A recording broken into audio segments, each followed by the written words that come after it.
Hello dears, हमारी आज की वीडियो का टॉपिक है इंटरनेशनल मॉनेटरी फंड IMF। ये topic exam point of view से बहुत इम्पॉर्टेंट है। कॉम्पिटिटिव एग्ज़ाम में से इस टॉपिक में से बहुत सारे क्वेश्चंस पूछे जाते हैं। तो IMF की इस्टेब्लिशमेंट हुई 27 दिसंबर 1945। IMF क्या है? ये इंटरनेशनल लेवल पर एक फाइनेंशियल इंस्टीट्यूशन है। वर्ल्ड बैंक और IMF को ट्विंस भी बोला जाता है क्योंकि ये एक साथ अस्तित्व में आए।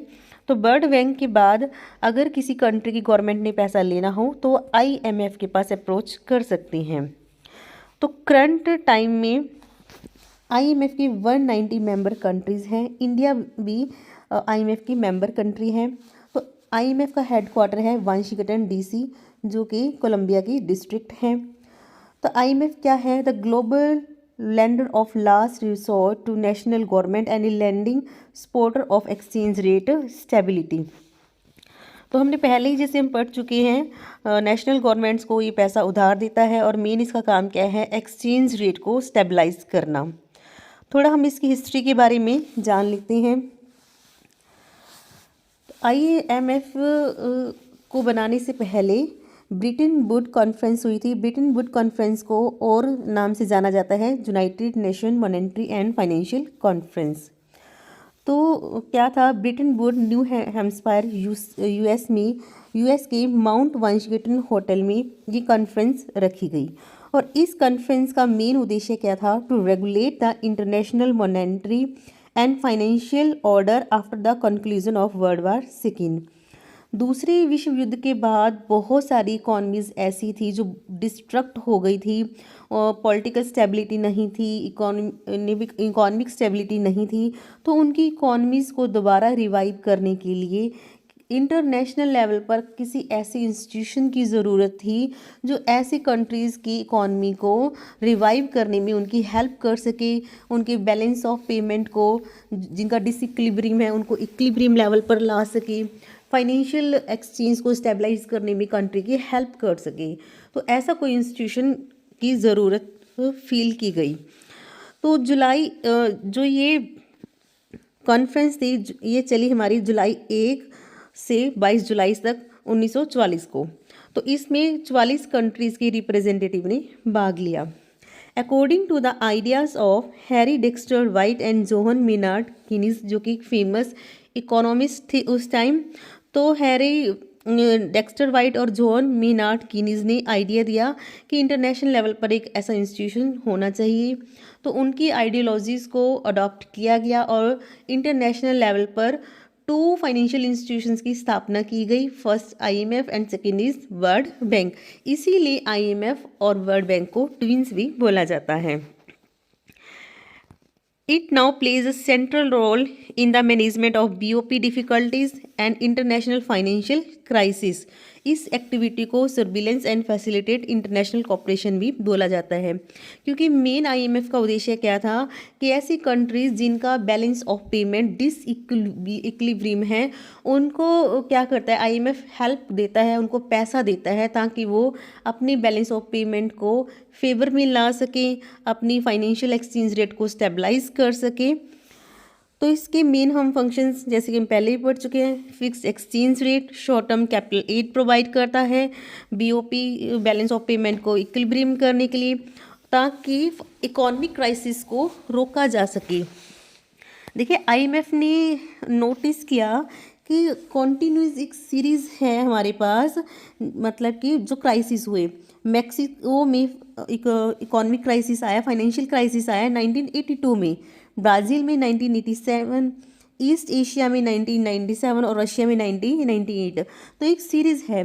इसी IMF ने फील किया कि अगर ये क्राइसिस लगातार ऐसे ही चलते रहे तो एक टाइम ऐसा आएगा जिससे कि ग्लोबल क्राइसिस का डर है, ग्लोबल फाइनेंशियल क्राइसिस भी हो सकता है।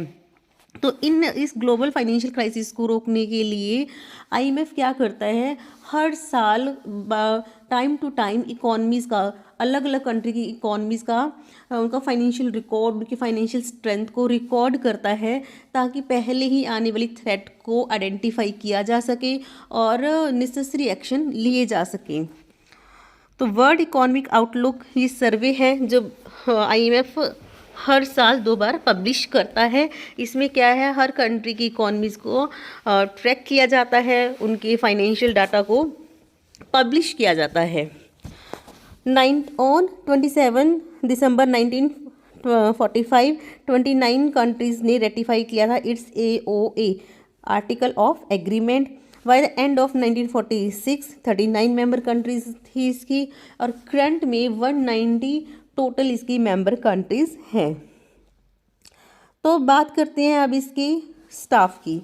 टोटल 2700 अब इसका करंट में स्टाफ है 150 मेंबर कंट्रीज़ में। इतना बड़ा स्टाफ है, और इतने बड़े स्टाफ की जो मेन हेड है वो होती हैं मैनेजिंग डायरेक्टर, MD। तो इसकी जो फर्स्ट MD थी IMF के वो थे कोमाइली गट, और करंट में 12th मैनेजिंग डायरेक्टर हाल ही में बनी है, 2019 में बनी है, वो है क्रिस्टालिना इवानोवा जॉर्जिया।